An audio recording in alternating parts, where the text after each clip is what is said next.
Okay, so we previously discussed sole proprietorships and general partnerships. All right, um, and so when we say the word partnership, you want to assume a general partnership. So let's move on to the next choice of entity, which is our limited partnership. All right, so a limited partnership is more complicated to form than our general partnership in that it requires a certificate of limited partnership, and that's filed with the Secretary of State. So every state has a Secretary of State or equivalent. And what we'll find as we proceed through the remaining entities into Chapter 15 is that any entity that offers a limitation on liability for the owners is going to require some filing with the governmental entity, typically the Secretary of State. So a limited partnership is filed that way. Certificate of limited partnership with the Secretary of State.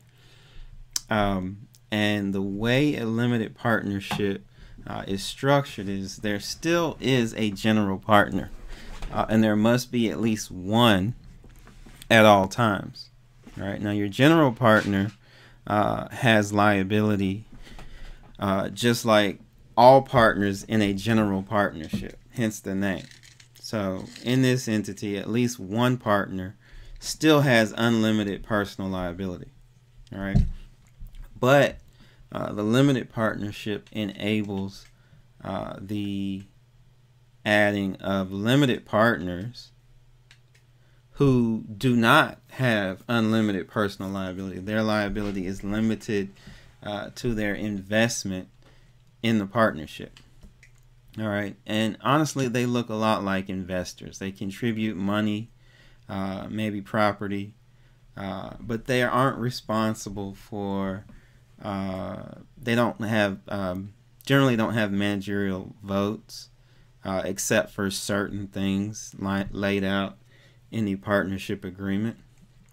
And if the partnership goes bankrupt or gets sued, they assume no liability for that debt beyond their contributed capital or their investment. So limited partners look a lot like investors in a limited partnership.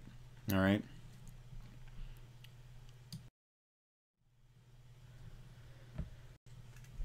All right. And so as I said on the previous slide, the thing to keep in mind is that limited partnerships must always have at least one general partner, and general partners are personally liable. Read for the partnership debts. All right, so if the general partner has unlimited personal liability for that lawsuit. All right.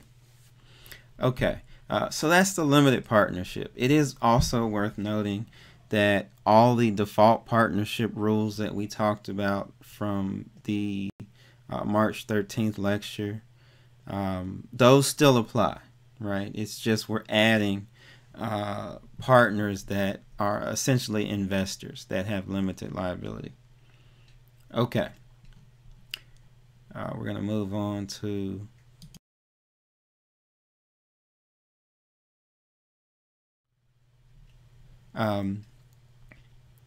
dissociation and dissolution.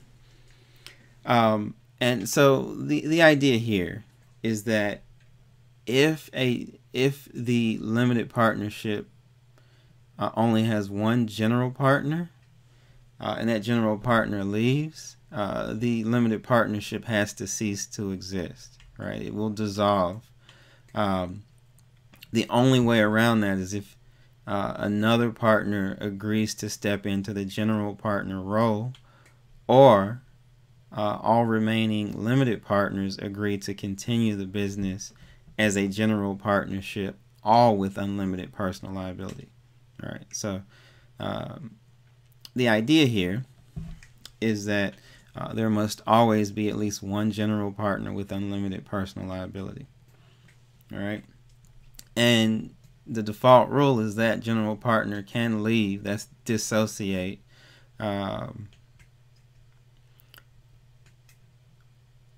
unless the partnership agreement stipulates something else.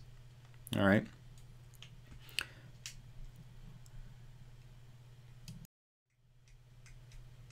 Okay.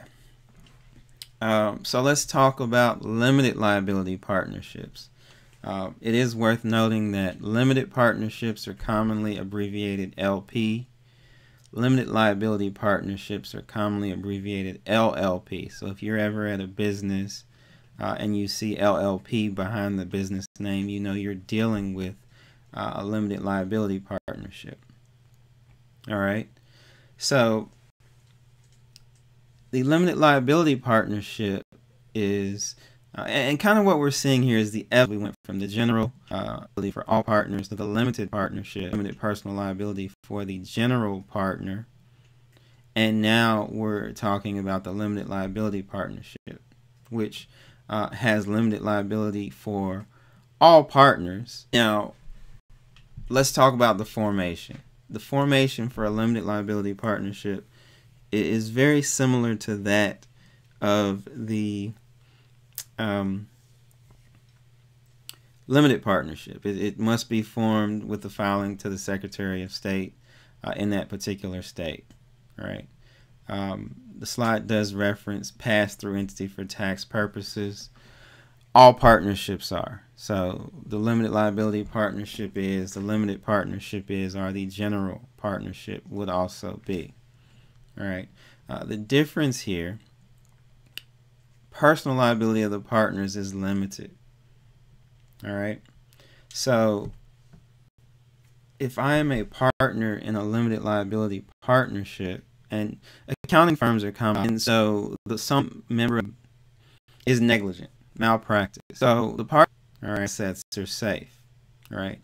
The only caveat to that is that if I am personally negligent, CPA firm, I'm a CPA, and I'm personally negligent, I can be sued for my personal negligence. All right. So partners in a limited liability partnership are not liable for the negligence of their other partners or their own employees, but they still are responsible in personal negligence.